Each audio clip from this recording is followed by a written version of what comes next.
Una vez más, darle la bienvenida a Mauro, su esposa. No lo veía hace un... Oye, la guaguita tenía meses. ¿Cuánto tiene ya? 4. ¿Ves? Los niños crecen y envejecen rápido. Bien, quiero que abran sus Biblias, por favor. Darle también la bienvenida a mi sobrino, Esteban. Él está con nosotros aquí, ¿cierto? Visitándonos. Así que Lucas, el capítulo 10. Voy a intentar...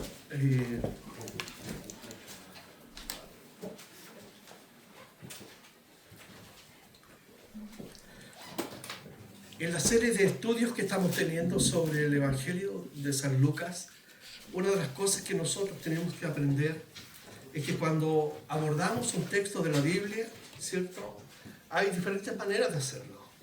Están las personas espiritualistas o místicos, ¿cierto? Que abren la Biblia así al azar y de pronto, ¿cierto? Dicen, Dios me habló. Y está bien, yo respeto su forma.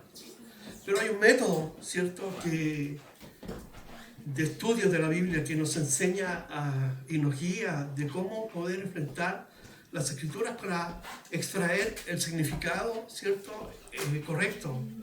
Hay una ciencia, otros lo dicen ciencia y arte, en el estudio de la teología o de la Biblia, que se llama hermenéutica. Y uno dirá, ¿qué es eso? Simple. ¿Sabe qué significa? Lo que pregunta la hermenéutica es, ¿qué significa esto? ¿Qué significa el texto? Y hay otro concepto, exégesis, ¿ya? ¿Qué quiso decir el autor? Entonces, cuando nos enfrentamos a un estudio de la Biblia, yo le puedo preguntar al texto, ¿qué quiso decir el autor?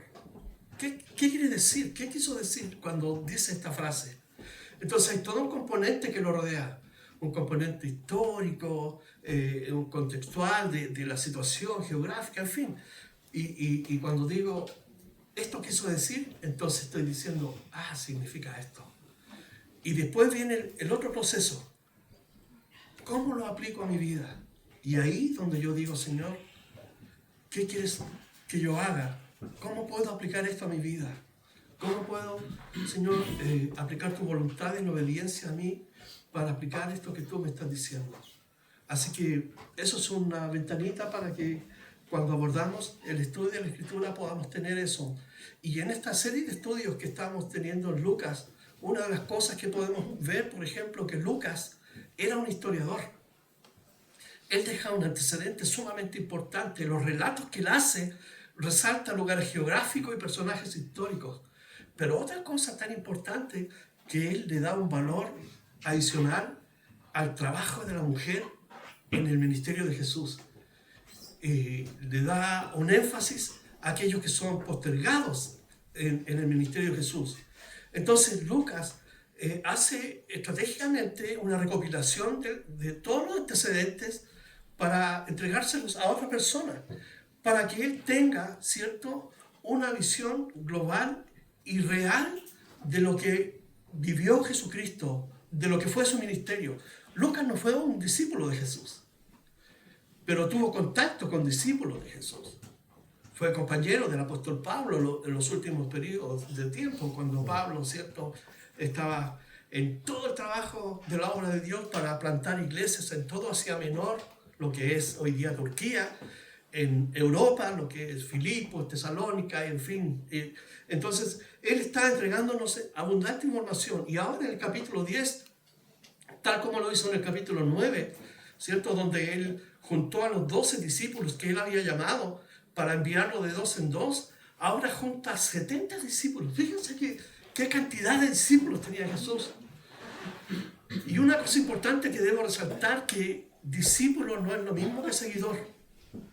Y eso lo he reforzado en estos últimos estudios, porque un seguidor, ¿cierto?, es alguien que sigue, pero la latencia de su seguimiento está condicionada a varias cosas. En cambio, un discípulo es alguien que ha sido tocado plenamente por su maestro. Vive, respira, come, se viste, habla igual que su maestro. Y podemos ver que la multitud de personas que acompañaban a Jesús, donde él se estaba moviendo, porque su lugar de trabajo, ¿cierto?, fue allí en Capernaum, en toda la Galilea, como la parte norte, es como si fuera Iquique, Arica, así en la parte norte, y Jerusalén fuera Santiago. Entonces allá estaba desarrollando toda su labor y le seguían multitudes. Muchos seguidores iban porque Jesús hacía milagros, porque podía multiplicar los panes y los peces. Pero habían hombres y mujeres que estaban dedicados a experimentar una revolución en sus vidas al contactarse con Jesucristo. Porque en el decir de muchos decían, nadie nos ha hablado como este habla. ¿De dónde tiene este tal doctrina? Y quedaban maravillados cuando sanaba a la gente, cuando resucitaba a la gente, cuando los liberaba, cuando algunos habían experimentado, ¿cierto?, el jugar con las cosas del ocultismo y fueron poseídos por demonios. Jesucristo los liberó. Entonces, para ellos Jesucristo era el Mesías, el Salvador. Pero no en la concepción del judío, del fariseo, del saduceo, ¿cierto?, que pensaban que iba a venir a crear una revolución para sacar al Imperio Romano. No, esta revolución se trataba en un lugar bien ubicado y todo estaba centrado en el corazón, porque Jesucristo vino a anunciar el reino de los cielos, el reino de Dios. Jesucristo andaba predicando y ahora, como el mensaje es urgente, entonces ya envió 12 a los 12, pero ahora va a enviar 70. Y tienen que ir por todas las aldeas donde Jesús va a pasar. Y dice aquí el versículo 1, después de estas cosas designó el Señor también a otros 70 a quienes envió de 2 en 2 delante de él, a toda ciudad y a todo lugar donde él había de ir. Entonces ellos eran como los que preparaban, ¿cierto?, a las personas con su mensaje, porque ellos tenían que anunciar el reino de Dios. Entonces preparaban de tal manera que cuando viniera Jesús, la gente pudiera entender que el Mesías, las profecías del Antiguo Testamento, se cumplían en él. No tan solo por lo que él hablaba, sino por sus obras. Recuerden que hay un doctor de la ley, Nicodemos, que vino a él una noche y le dijo, maestro, sabemos que has venido de Dios. En otras palabras, reconozco que tú eres el ungido, porque nadie puede hacer las obras que tú haces si Dios no está contigo. Y ese era el sentir, el deseo de Jesucristo al enviar a sus discípulos, que la gente pudiera entender, percibir, comprender que quien iba a pasar más adelante era nada más y menos que el ungido, que es un título que significa el Cristo de Dios, profetizado por Isaías, por Malaquías, en fin, por los profetas que hablaron respecto de él. Y fíjense que él los designó, él dijo, tú vas a ir, tú vas a ir, tú vas a ir, tú vas a ir. Y esto tiene particularmente que ver también cuando Dios llama a un hombre para servirle a la obra de Dios. Él llama, él designa, ahora por la obra del Espíritu Santo, en 1 Timoteo, capítulo 3, en Tito también, ¿cierto? El apóstol Pablo, cuando escribe estas cartas pastorales, él está dando entonces los requisitos y las recomendaciones para los que desean ser obispos o ancianos o pastores, aquellos que desean servir en la obra de Dios. Entonces enumera una serie de requisitos. ¿Por qué? Porque Dios ya nos ha designado para trabajar en la obra de Dios. Y hoy día, en pleno siglo XXI, vemos hombres que se llaman a sí mismos, se levantan a sí mismos para ocupar un cargo de poder delante de personas. Y sabemos que las consecuencias de ello es que la mayoría de las veces son personas que tienen un propósito distinto a lo que Dios desea. Porque cuando Dios llama a un hombre es para que enseñe la palabra de Dios, para que guíe, para que exhorte, para que consuele por las Escrituras. Porque en un momento Dios habló por los profetas, en otro momento, ¿cierto?, habló por los apóstoles y el mismo Señor dice, y en este último tiempo habló por el Señor Jesucristo y nos habla por su palabra. Entonces, ¿qué había que hablar? Los designios de Dios, los propósitos de Dios, la obra de Dios. Y estos hombres no hablan de Dios, no hablan de su palabra o la tuercen. ¿Por qué? Porque ellos quieren arrastrar discípulos tras sí. Y ya sabemos las consecuencias que de ello hoy día, en pleno siglo XXI, líderes que se han hecho multimillonarios a costa de la gente, ¿cierto? Con un evangelio de la prosperidad, la sanidad interior y psicología interna y cosas así. Entonces, cuando Dios llama a un hombre, es porque Jesús lo llama, Dios lo designa. Hay una vocación de por medio. Uno sabe cuando tiene esa vocación, y cuando uno en el ejercicio de servir a los demás está haciéndolo, uno se da cuenta, ¿cierto?, que Dios quiere usarlo para la obra de Dios. Así que fueron para ir de ciudad en ciudad y le decía, la mies es mucha, es decir, hay tantas personas que tienen que oír el evangelio. Y hoy día, ¿cierto?, el evangelio ha sido predicado a los más de 196 países que hay, pero aún hay tribus, hay etnias que no han recibido el evangelio. Y por muy avanzados que estemos en el auge del siglo XXI de la tecnología, hay países que aún también están cerrados al evangelio, como los países del Islam, los países comunistas y los países que son extremadamente católicos, como México, como Colombia, por ejemplo. Entonces, la mies es mucha. Hay mucha gente que necesita oír el evangelio. Y Jesús, ¿cierto?, nos da a entender que en aquel tiempo, como hoy, sucede exactamente lo mismo. La mies es mucho, es decir, las personas. Y fíjense, Jesús lo ve como algo digno de ser alcanzado, ¿cierto? Hay muchas personas que se refieren, ¿cierto?, usan conceptos equivocados y maltratan a las personas, pero él dice más, los obreros son pocos, por lo tanto, rogad al Señor de las mies que envíe obreros a sus mies. Hoy día, ¿cierto?, todavía hay jóvenes que sienten el llamado para ir, prepararse y servir a Dios en otras latitudes, ¿cierto?, en otros países, porque están, ¿cierto?, con todo el deseo de servir al Señor en su corazón. Así que Dios sigue todavía designando hombres y mujeres para servirle. Así que imagínate que Dios te pueda llamar y te pueda usar para predicar, para enseñar su palabra, para guiar a otros a los pies de Cristo. Eso es sumamente importante. Entonces les dijo, yo os envío como corderos en medio de lobos. Y es interesante, ¿por qué? Porque los líderes religiosos de la época tenían unas cualidades, ¿cierto?, dignas de destacar. Primero, eran sumamente orgullosos y vanidosos. Todo el conocimiento que tenían respecto de Dios era a nivel intelectual, porque su vida nunca reflejaba, ¿cierto?, una transformación de sus vidas. Era solamente el hecho de conocer a Dios intelectualmente, y se jactaban de conocer la Torá, ¿cierto?, en aquel tiempo. Pero fíjense, y estos eran los verdaderos lobos, porque con sus discursos querían atrapar a los cristianos que estaban en un proceso de aprender, en un proceso de conocer a Jesucristo. Y una de las realidades que enfrentamos hoy en día, en pleno siglo XXI, que nosotros como cristianos, es que ¿en qué Dios creemos y por qué creemos? Y esas son respuestas que nosotros tenemos que saber dar cuando las personas nos preguntan, ¿cierto?, respecto de nuestra fe.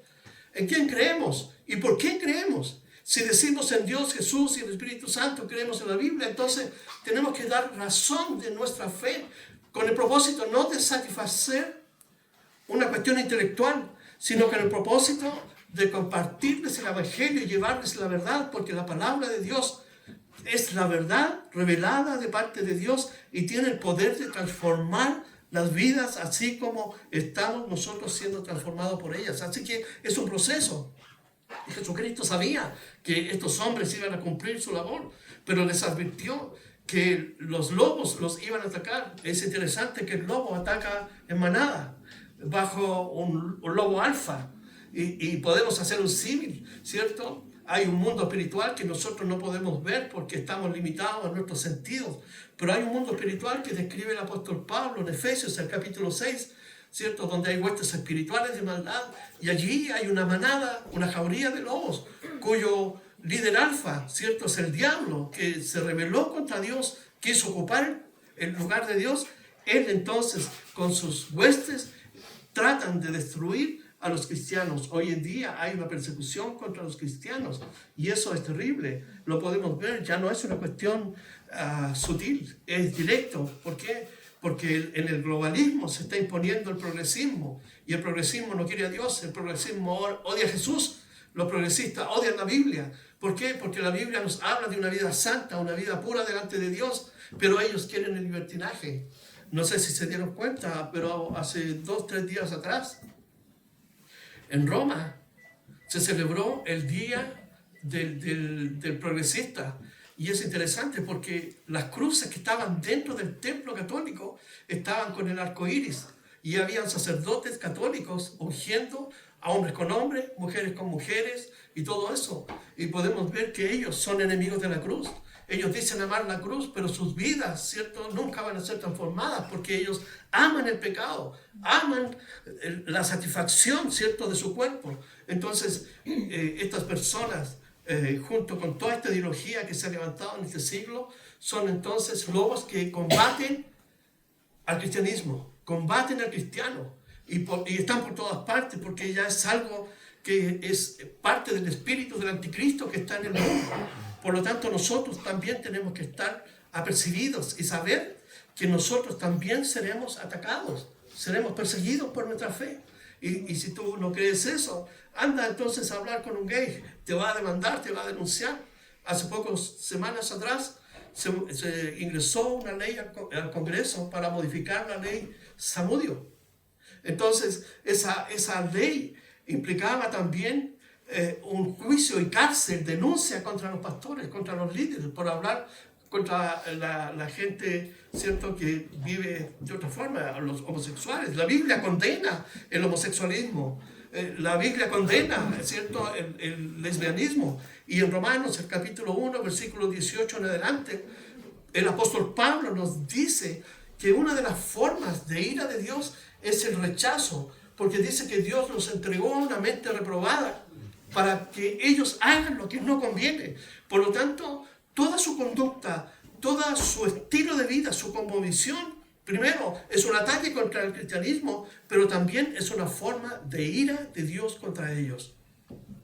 Jesús les advierte aquí que hay lobos. Siempre van a haber lobos que van a atacar a los cristianos.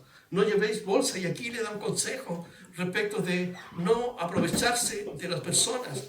Recuerden que en el primer siglo la pobreza era extrema. Roma les imponía, ¿cierto?, a ellos cargas importantes, les sacaba dinero. La misma religión judía imponía el diezmo del trigo, el diezmo del aceite, el diezmo de esto, el diezmo de los animales. Todo, entonces ellos prácticamente vivían una vida de pobreza. Por lo tanto, aquí él está dando consejo a estos pastores, a estos líderes, que si van a ir, porque Él los escogió, entonces ellos no deben llevar bolsa, ¿cierto?, un banano, por decirlo así, ni alforja donde lleven, ¿cierto?, alimentos y cosas así, ni calzado, ¿cierto?, ni saludéis a nadie por el camino. En cualquier casa donde entréis, primeramente decid paz en esta casa. Entonces, uno de los requisitos de austeridad, ¿cierto?, es impuesto por Jesucristo a aquellos que desean servir. Pero hoy día vemos el otro lado de la moneda. Líderes viviendo en casas de $10 millones. Personalmente conocí a uno en Estados Unidos que tiene una casa de $7 millones, una mansión enorme, autos, yates, aviones de lujo. ¿Es ese el evangelio de Jesucristo? Por supuesto que no. Por supuesto que no. Dios no está contra la riqueza. Dios está contra aquellos que, diciéndose ser siervos de Dios, utilizan a las personas para hacerse ricos. Y podemos ver iglesias donde les sacan la sangre a las ovejas. No tan solo piden una ofrenda, piden 2, piden 3 y los obligan con la estructura de que vamos a construir, que necesitamos que usted se ponga con dinero para un ladrillo, para una mesa, etc. Entonces Jesucristo aquí da vuelta a la moneda. Porque primero, el líder no es para ser servido, él está para servir. No está también para enriquecerse. Aunque en 1 Corintios 9:14 dice que el que predica el evangelio puede vivir del evangelio, pero de una forma austera. El ejemplo más crucial que podemos ver en que Jesucristo, siendo el Hijo de Dios, habiéndose despojado a sí mismo de toda su posición en que estaba, ¿saben cuando compartió con la gente? Nunca estuvo sobre la gente, ni nunca estuvo debajo de la gente. Él estuvo con las personas. ¿Por qué? Porque Él quería que lo conocieran. Él quería intimar y estar con ellos. Porque Él quería transmitirle el mensaje del reino de los cielos. Y su mensaje era radical. Tenían que arrepentirse para entrar al reino de los cielos. Esa era la única forma, ¿cierto?, en que ellos podían ser aceptados en el reino de Dios, como hoy día. El único requisito para ser cristiano es aceptar a Jesucristo, creer en Él, creer en el Evangelio y permanecer y vivir bajo los principios que Dios nos enseña por su palabra. Hoy día hay mucha gente que se dice cristiana, pero su vida tiene frutos amargos, tienen frutos que no demuestran que son cristianos. ¿Por qué? Porque son como las personas que no conocen a Dios. Hablan, piensan y dicen todo lo que, ¿cierto?, una persona no cristiana hace, y después dice soy cristiano. Jesucristo dijo, y la palabra dice, por sus frutos los conoceréis. Un árbol bueno no da malos frutos. Un árbol bueno da buenos frutos. El árbol malo da malos frutos. Y Juan Bautista, con su mensaje así radical, dijo, y el hacha está puesta en la raíz. Es decir, hay un juicio inminente para todos aquellos, ¿cierto?, que rechazan a Dios, pero aquellos que, diciendo yo conozco a Dios, nunca han experimentado una relación personal con Jesucristo y sus vidas están alienadas, separadas de esa relación. Entonces aquí les da el consejo, sean austeros, no pidan nada. De hecho, fíjense que los discípulos escribieron un libro que se llama la Didache. Yo lo he mencionado varias veces, la Didache. Y en ella dan consejos a los itinerantes, ¿cierto?, predicadores que iban de ciudad en ciudad, luego que Jesucristo ya fue llevado al cielo. Entonces ellos estaban propagando el mensaje. Entonces ellos no podían estar más de 2 días en una casa. Ellos no podían pedir dinero.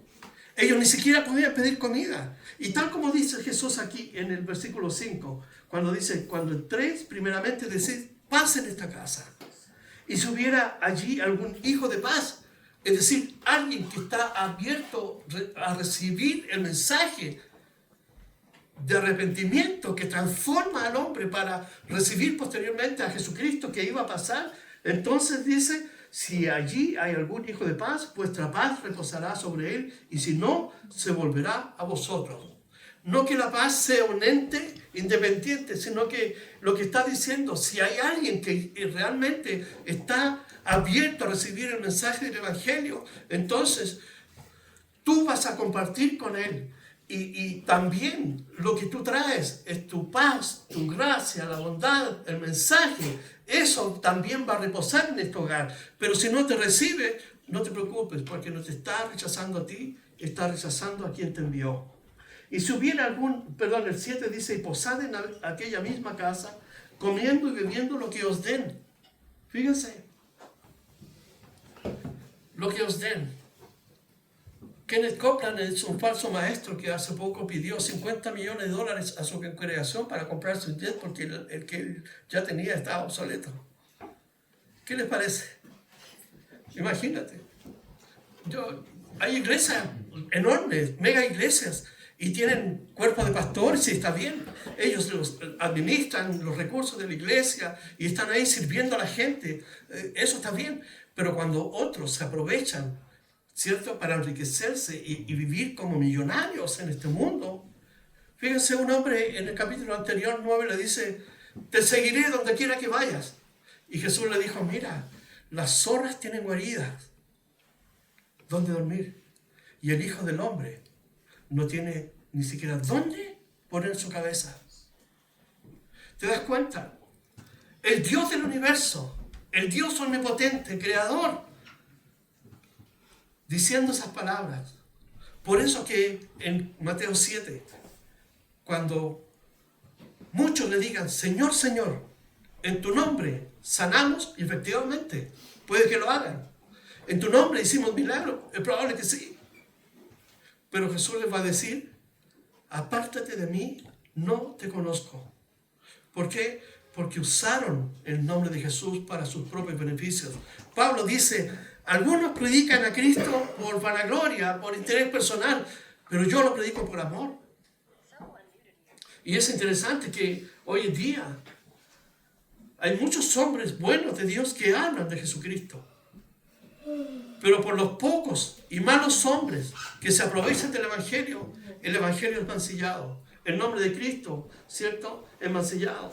Entonces, aquí le dice en el 7, ¿cierto? Que debe comer lo que le pongan.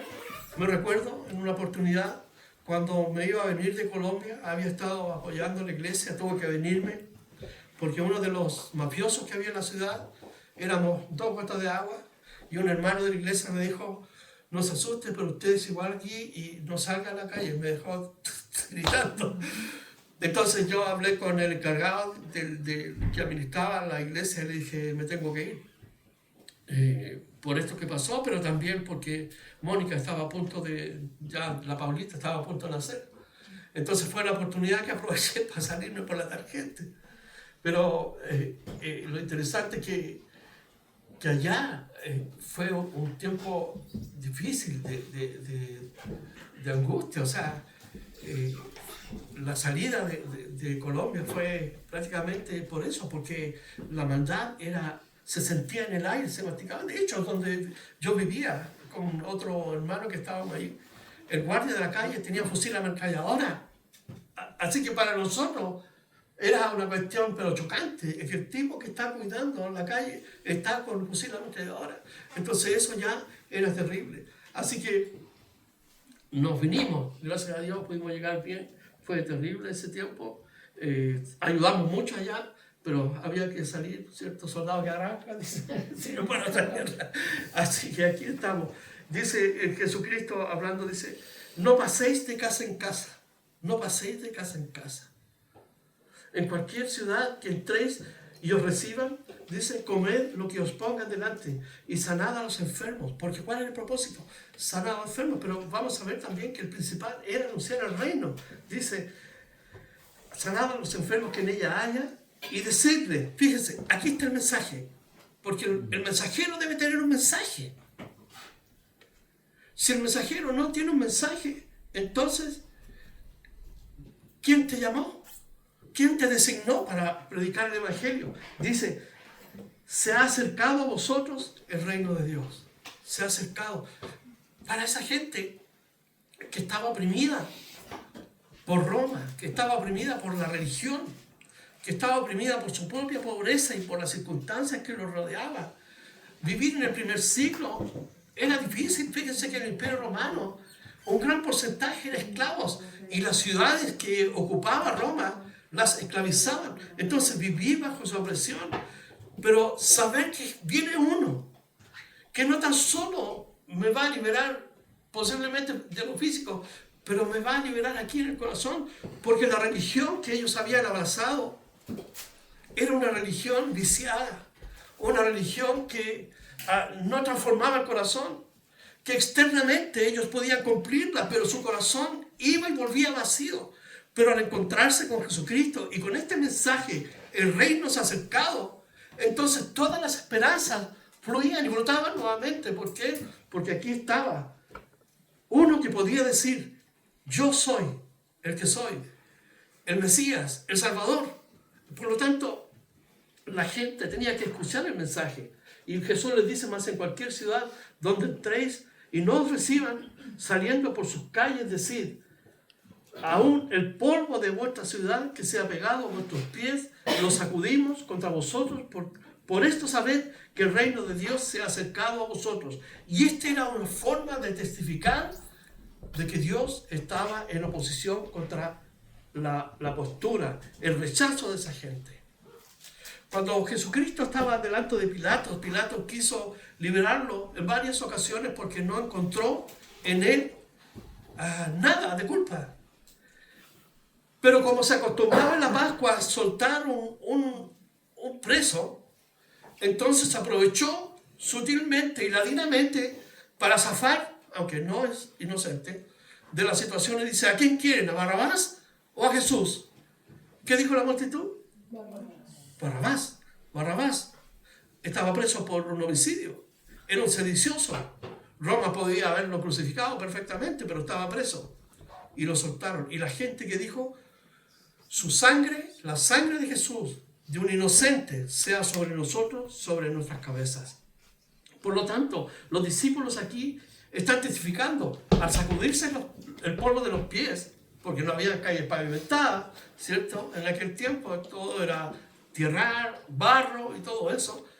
Están testificando, así como el polvo es sacudido de nuestros pies, Dios los va a sacudir a ustedes por haber rechazado el mensaje. Y dice aquí, os digo que aquel día, el 12, será más tolerable el castigo para Sodoma que para aquella ciudad. ¿Por qué? Porque a Sodoma no entró ningún mensajero. Nadie llegó con el mensaje del reino de Dios. Pero Capernaum y todas las ciudades alrededor de Galilea fueron testigos oculares de la presencia de Jesucristo, el Hijo de Dios, con su mensaje, con su obra, con todo lo que Él hizo. Y aún así lo rechazaron, lo rechazaron. Y hoy día, siglo XXI, aún hay gente que lo sigue rechazando, lo sigue rechazando. ¿Por qué? Porque su mensaje es revolucionario. Porque Jesús, por ejemplo, Jesús dice que el que quiera vivir tiene que morir. Es como una paradoja. Que el que quiera ser el primero tiene que ser el último. Que el que quiera seguirle tiene que tomar la cruz cada día, que es un símbolo de muerte. ¿Se dan cuenta? El mensaje de Jesucristo cambia, transforma a los hombres y puede cambiar radicalmente una sociedad, pero los hombres no quieren. ¿Por qué? Porque los hombres aman más las tinieblas que la propia luz de Jesucristo. Y el mensaje que nosotros tenemos aquí de Jesucristo es que el reino ha llegado. ¿Cuándo llegó el reino? Cuando aceptamos y creímos en el Evangelio, que Jesucristo es el Hijo de Dios, que Él estaba pagando el precio de mi vida. Él tomó mi lugar en la cruz del Calvario. Él me justificó. Por lo tanto, toda su vida que fue sin pecado, santa, pura, Dios me la imputó a mí por gracia, por solo hecho de haber creído en Jesucristo. Es el regalo mayor que podemos recibir. Pero estos que recibieron el mensaje y que lo rechazaron, el Señor Jesús dice que va a ser más tolerable el castigo para Sodoma que para estos otros. El 13 dice, ay de ti, Corazín, ay de ti, Betsaida. Y el ay en la Biblia es una expresión de juicio, de dolor. El sentido de esta palabra, ay, en el idioma original, es tan fuerte que expresa, ¿cierto?, un juicio sobre aquellos sobre los cuales se está proclamando el ay. Ay de ti, Corazín, ay de ti, Betsaida. Y en Apocalipsis hay 3 ángeles que proclaman 3 ayes sobre la multitud, sobre el tiempo que viene.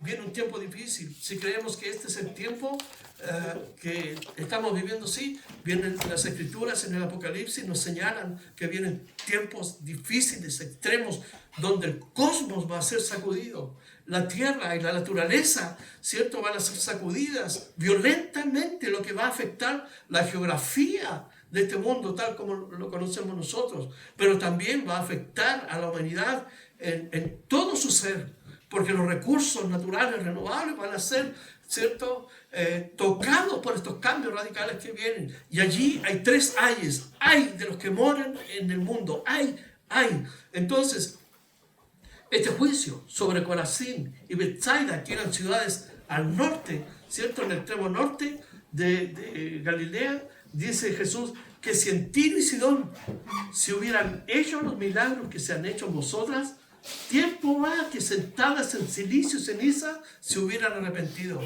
Interesante, Jesús emplea, ¿cierto?, conceptos propios del pueblo judío.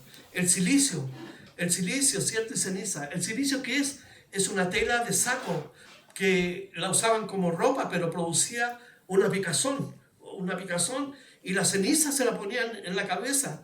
Entonces, cuando alguien miraba que alguien estaba vestido de silicio y de ceniza, es porque estaba experimentando un arrepentimiento sincero y honesto. Y aunque esto era la señal de arrepentimiento, más tarde se transformó en un simple acto religioso como cualquiera pudiera arrepentirse. Es como los cristianos hoy en día, ¿cierto? Cometen el pecado una y otra vez, el mismo pecado una y otra vez, y se arrepienten. ¿Cuál es la diferencia con un acto religioso externo como este saco y esta ceniza? Porque el verdadero arrepentimiento consiste en un cambio de mente, en un cambio de corazón, en un cambio de voluntad que afecta integralmente todo mi ser. Por lo tanto, ya no practico el pecado, sino que ahora sirvo a Dios con mi cuerpo, con mi mente y con mi corazón. Entonces, para que estas personas, como Sodoma, como Tiro y Sidón, el juicio va a ser un poco más tolerable que el juicio. Tienen que presentarse en el trono blanco, ¿cierto? Pero aquellos que realmente escuchan el mensaje de Dios tiene que producirse en su corazón un arrepentimiento sincero, ¿cierto? Yo no puedo estar practicando el pecado y decir que soy cristiano. Y voy y digo, Señor, perdóname. Entonces tú estás burlándote de la cruz. Uno no puede burlarse de Cristo porque Cristo, el precio que pagó en la cruz del Calvario fue terrible para que tú y yo experimentáramos la libertad. Dice el 15, y tú, Capernaum, que eres el centro, la base de trabajo de Jesús, dice, y tú, Capernaum, que hasta los cielos serán levantadas, hasta el Hades serás abatida. Tuvo todo el privilegio de recibir el Evangelio. Es como los hijos de Dios o las personas que nacen en el hogar cristiano, ¿cierto? Escuchan el Evangelio. Sus padres van a la iglesia, los ven, escuchan himnos o canciones y todo eso, pero jamás nunca han experimentado un cambio en sus propias vidas. Tuvieron el privilegio de nacer en un hogar cristiano, donde le entregaron principios, ¿cierto?, para la vida, y nunca tomó la decisión por Jesucristo. Y eso es lo más terrible.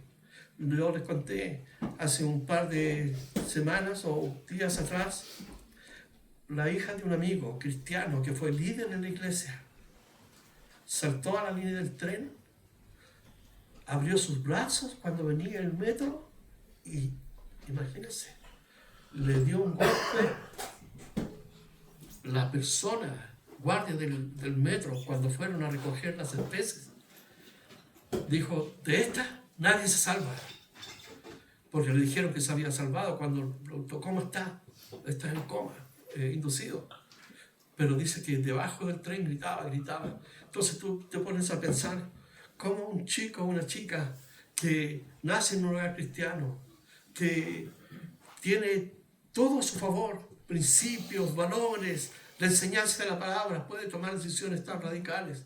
Entonces, esto me hizo a mí prender una luz que nosotros los padres tenemos que cuidar las relaciones que tienen los hijos. Mirar con qué clase de personas andan, si son cristianos o no cristianos, porque los jóvenes no cristianos hoy en día están extremadamente, potencialmente, ¿cierto?, erotizados. Para ellos, la pornografía y todas estas cosas, el pan de todo día, las drogas. Entonces, ¿cómo un cristiano o una persona, ¿cierto?, un padre cristiano va a permitir que un hijo o una hija que no sea que es cristiano, que está siendo educada, ¿cierto?, vaya, ¿cierto? ¿Sabe qué? Se va a infectar. Se va a infectar porque el mundo es fuerte, la corriente del mundo y su deseo, ¿cierto?, atrapa a los jóvenes, principalmente hoy en día. Entonces nosotros como cristianos, como padres, tenemos que ser sabios para educar a nuestros hijos, pero también mirar con quién se están juntando, dónde van, con qué hacen, qué están mirando en el internet. Nosotros somos responsables por ellos. Ellos son responsables cuando quieran irse de la casa. Ahí ellos pueden hacer, pero mientras están en sus casas, ellos tienen que cumplir las reglas que nosotros como padres vamos a imponer. Entonces, tú puedes ver que ellos recibieron en Capernaum todo el Evangelio, pero rechazaron a Jesús. Rechazaron totalmente. Entonces, por eso aquí Jesús está diciendo que será abatida hasta el Hades. ¿Por qué? Porque no va a haber excusa.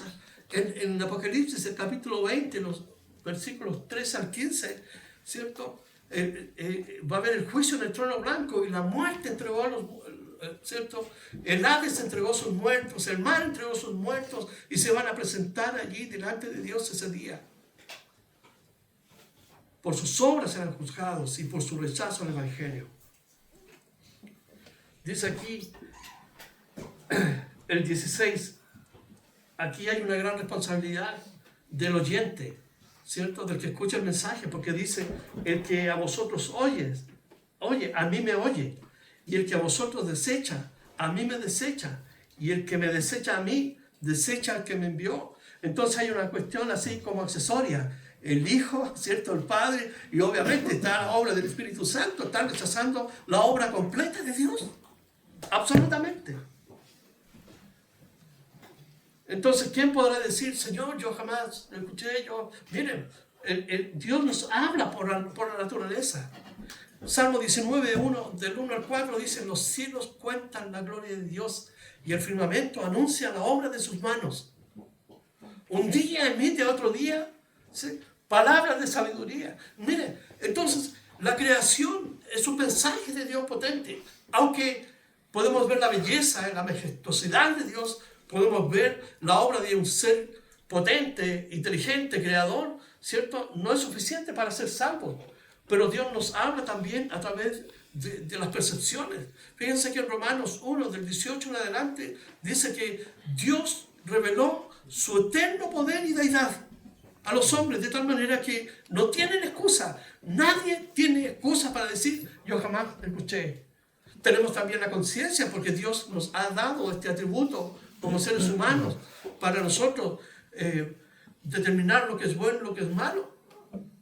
Pero cuando la conciencia se empieza a corroer, a corromper, entonces se cauteriza, entonces se acomoda a este mundo, la conciencia. Eso pasó a los 4.000 millones de personas que murieron en el diluvio. Saque la cuenta, 4.000 millones de personas murieron, haciendo una contabilidad de todas las generaciones, desde Adán hasta Noé, aproximadamente son 4.000 millones de personas. La mitad de personas que hay en el mundo ahora murieron en el diluvio. ¿Por qué? Porque a pesar de que Dios les había dado la naturaleza, la conciencia, la percepción de aquellas cosas buenas y malas, ellos prefirieron la autosatisfacción. Una filosofía que es conocido como el hedonismo, el positivismo, el racionalismo, en fin, como uno lo quiera llamar. Pero los hombres le dieron la espalda a Dios y Dios juzgó a todas esas personas.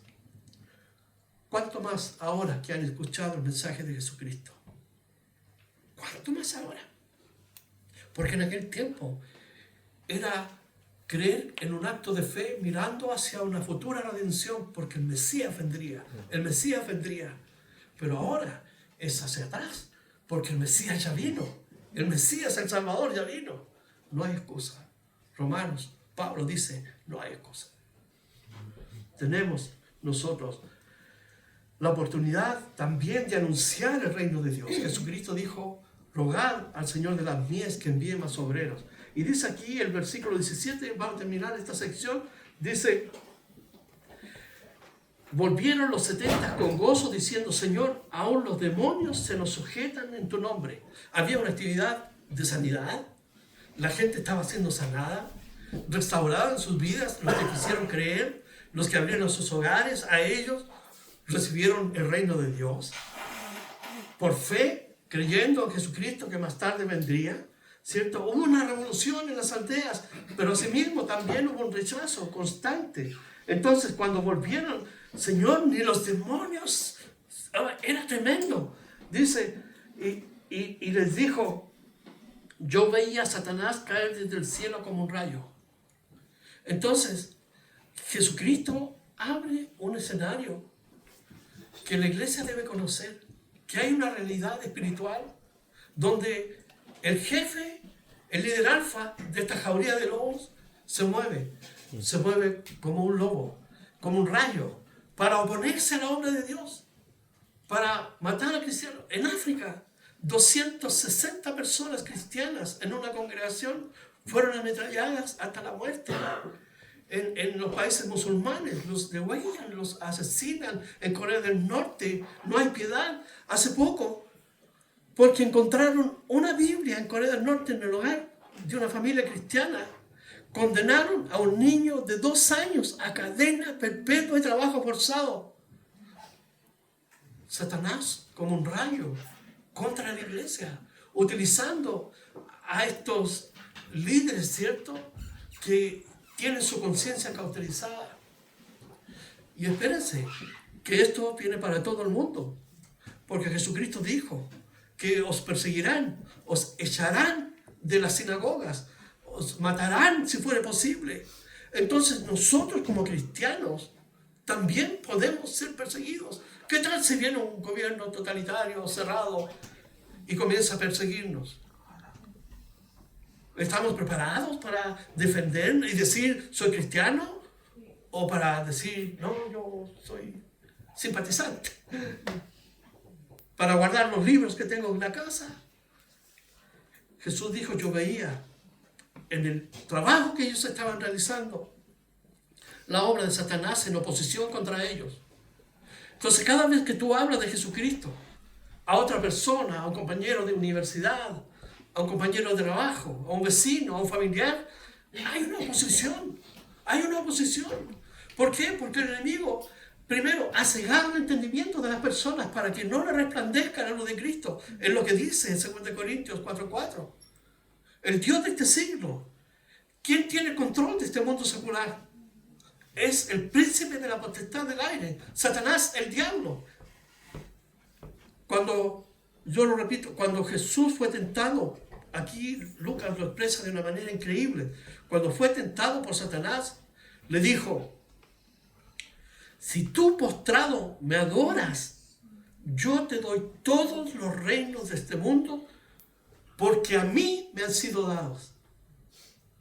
Entonces, Juan el evangelista, el que escribe el evangelio de Juan, y su primera carta, su segunda carta y la tercera de Juan, más el Apocalipsis, pero en su primera carta, el capítulo 5, versículo 19, dice que el mundo está en el maligno.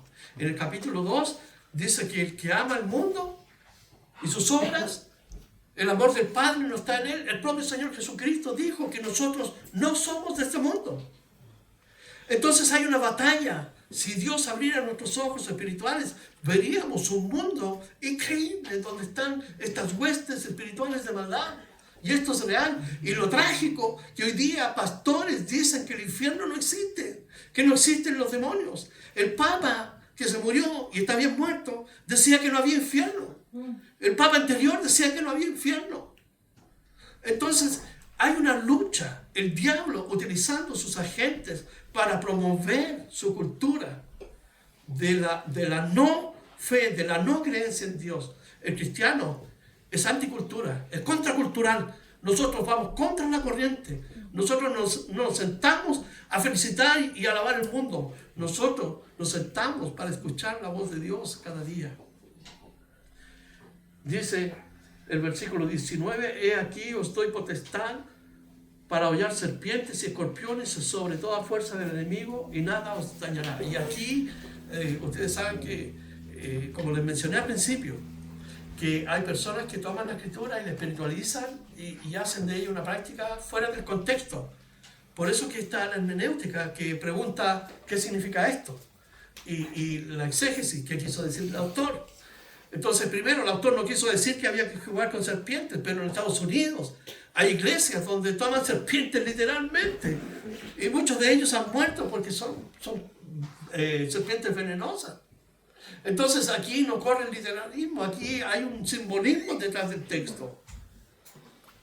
Lo que está refiriéndose son a los demonios, que los compara a serpientes que pueden morderte y destruir tu vida si tú no resguardas tu corazón delante de Dios.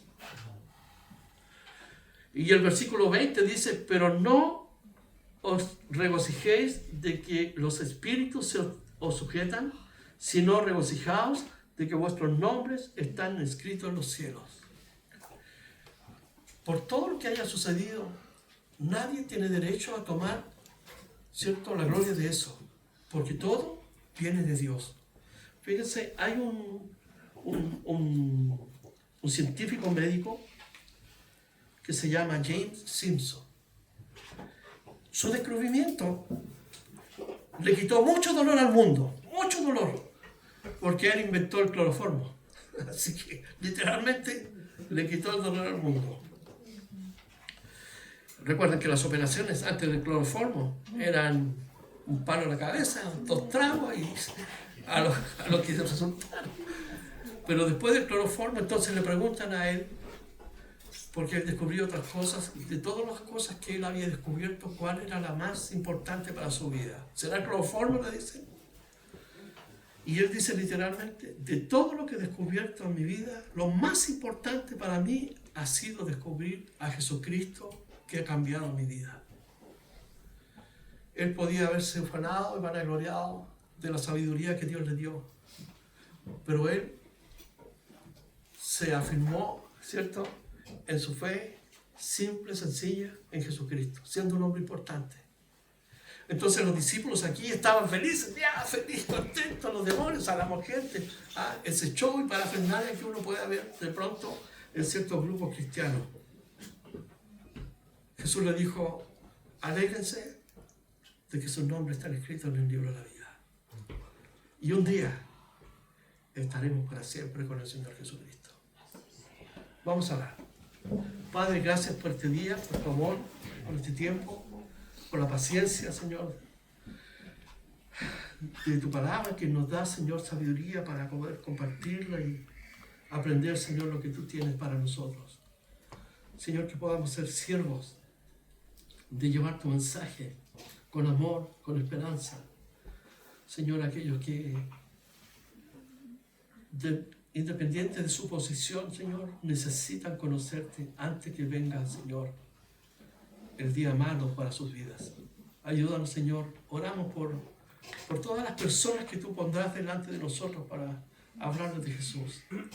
Señor, que este sea una oportunidad para reafirmar también nuestra fe, el gozo de conocerte, Señor, ante ti. Bendice este resto de día que queda, Señor. Guárdanos, protégenos de todo peligro y te damos todas las gracias y la honra en el nombre de Jesús. Amén.